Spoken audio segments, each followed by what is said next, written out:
Oh my God, it was bad. Like,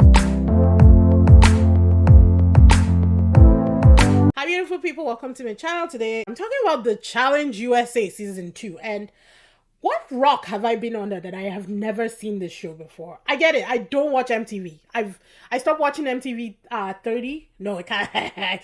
30 years ago. I was 4. I mean, so it's been a while. It's been about 20 years. God damn, I'm old. But yeah, it's been about 20 years since I watched MTV last. So I'm not shocked that I didn't know about this. But I am shocked that I didn't know about this. With the way I love Fear Factor, Survivor, like shows like that. The Amazing Race. The way I love all these shows, I am stupid shocked that I've never seen this show before. So when I tell you that I am hyped up for it, look, Nigeria is coming in now.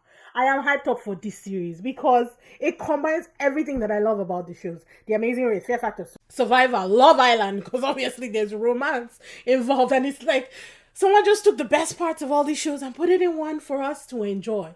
Love it. Love it. So shout out to Queen E because she put a post out on whether or not to do a review about this, and I was like, "What the hell is this?" And I looked it up, and I was just like, "Yes, yes." So let's get into it. Season 2 brings contestants from CBS who were sponsored by CBS because it used to be on MTV. So they brought MTV vets, challenge vets who have been competing for years and years, and then they brought newbies. Now you have Polly from Big Brother, Sebastian from Survivor, Michelle from Survivor. I actually remember those two. Dusty from The Amazing Race. Loved him on The Amazing Race. He's one of the most. He was good. I loved him. Honestly, I loved the way he played the game. I loved the way he did everything on that season. Louis from The Amazing Race. Don't remember him. Chris from Survivor. I think I remember him. Josh, Big Brother. I don't watch Big Brother, so I didn't know any of the Big Brother people. Cassidy from Survivor. Desi from Survivor.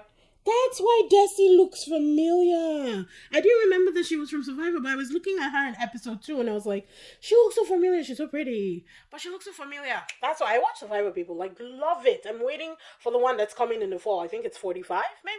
I can't remember, but whatever it is, I'm there. Alisa S. from Big Brother, Chanel from Survivor.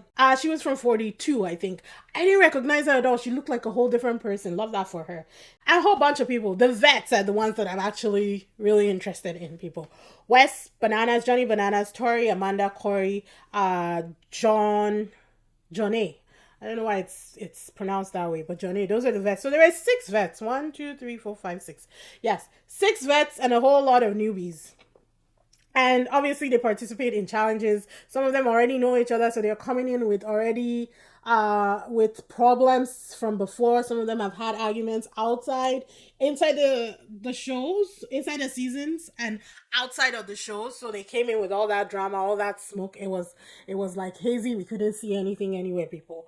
But the season's main draw is the hopper. It's a machine that throws the balls with their names around and spits out one. Is basically a bingo machine, but way fancier, And the Hopper chose 3 names for 3 teams, and the first 3 names will be the leaders of the 3 teams. So you had the red team, the blue team, and the green team. Now, I could go through the people on the teams, but honestly, it doesn't matter until it whittles down to like the top 10. Usually is when I lock in and I'm like, oh, these are the odds, these are my people. For now, it's all fun and games, and we're just going to enjoy it for what it is. The loud mouths in the house are Josh, Bananas, and Wes. The first challenge was storm the castle. They basically had to transport statues of the leaders, I think, stone statues of the leaders up one hill, doing something along the way, reading puzzles, reading signs so they could solve puzzles along the way. The green team really fumbled it. The people who were supposed to be leading were absolutely horrendous and they were terrible. The full challenge was transport the statue, memorize the signs, complete the puzzles. That was what it was. So of course, because the green team fumbled, they came in last, and I think the blue team won this one. So for nominations and eliminations, the team who won will put up 2 people. And then the rest of the contestants will also nominate their own people. It's not just 2. It can be as many as you like, as they want. As long as somebody gets a nomination, the amount of nominations they get, the balls will be put into the hopper. So the more nominations you get, the more likely it is that your name will be pulled out when it comes time for elimination. The votes are done in secret. The votes by the rest of the house, not the winning team. The winning team, well, they're done in their group, obviously, but we get to see everything. But the rest of them have to take a ball off the wall and put it in the machine to take it to the hopper. But when it comes time for the elimination challenge, the board shows who was nominated and how many votes they get. So because it's a strategic game, you can deduce that it's possible that somebody from your team, or how many people voted for you and who likely voted for you. Because in this first scenario, Red, Jonah, I always want to call her Jonah, John A, voted for Michelle, who was on her team. And I'm like, why are you going to stir the pot so early? Like, it just doesn't make sense. Don't do that. But she did. And because of the way the numbers tallied up, Michelle figured it out that somebody on her team voted for her. She was pissed. So the way it goes out is the two people nominated in this first round of elimination by the blue team were Louis and Amira. So the boy and girl will stand, and then the hopper will spit out a name. If it's a boy, Louis would have to play. And if it's a girl, Amira will have to play. So the people that got votes from the other contestants were Wes with 2 votes, Dusty with 2, Desi with 1, Michelle with 3, Monty with 4, Bananas with 4. They ended up pulling out Michelle's name in episode 2, and she had to go up against Amira. Amira looked defeated from the first moment that she walked in for the elimination round. So I didn't think that she was winning anything. She looked defeated, and I'm like, what is your problem? You get one more chance to try and do your best and do everything. Even when they were dunking her in the water and she was throwing, she wasn't even really interested, to be honest. So I had no sympathy for Amira at that point. I'm like, if you're going to play. If not, get off the stage and let's move on to better things. So they go back to the house, and apparently Amanda is unhinged. She has a vendetta against Michelle and Tori because they all dated Fessy, who is also a contestant on the show. He kind of looks like Daniel from Love is Blind Brazil, the latest season. Like, that's who I thought it was when I first saw him, but it's Fessy. And I think he's from Big Brother. I don't know. I don't know his show. I don't know any of these other girls either. So I'm guessing it's Big Brother. I don't watch Big Brother. Michelle wins. So obviously that's done. The advantage of winning an elimination round is that you can either swap with a teammate of any other color, any of the other groups, and take their spot while they take your spot, or you can stay. She decides to stay with her team. The main challenge of episode 2, it was working the pole, and they had to jump poles from one end to the other and make as many people had to make it to the other side as possible. So the first heat had half of each team. So half of blue, half of green, half of red. And it was chaotic when they started, man. It was just everywhere. There was no organization. Nobody understood the assignment. People were just dropping like flies. It was crazy. First to drop was Cassidy. And then Elisa L, Michelle, Dusty, Louis, Tiffany, Paulie. They all went down. Green's teamwork was amazing. First person to make it through was Amanda, then Desi. And then they pulled, I think it was Tyler?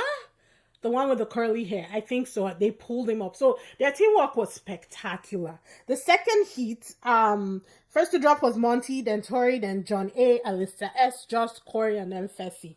Bananas made it through in like 5 seconds. It almost felt like he walked on air and made it through to the other side. It was amazing. Green was good again.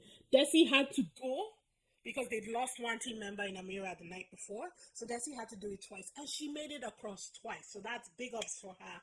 It was amazing. And I think the last person to make it across was Michaela, maybe? One of those other people. Goes back. So obviously Green wins. They have immunity for the elimination challenge. And they have to put up 2 people, 1 boy and 1 girl, up for elimination.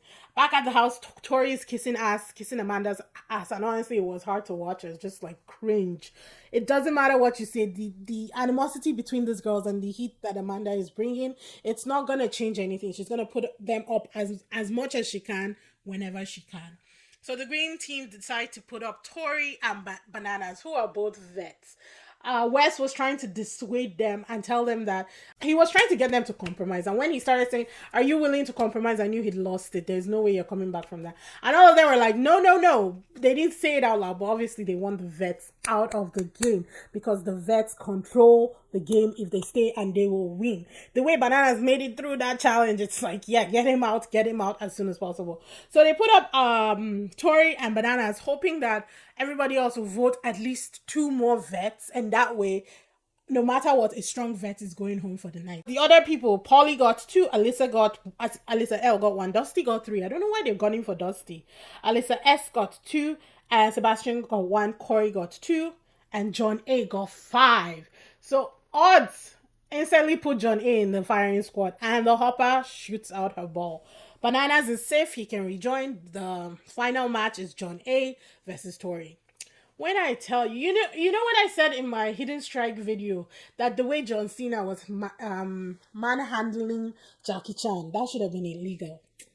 The way Tori was manhandling John A, oh my god, it was bad. Like, she put this woman through the ringer. I don't even understand where people were saying John A was tough from.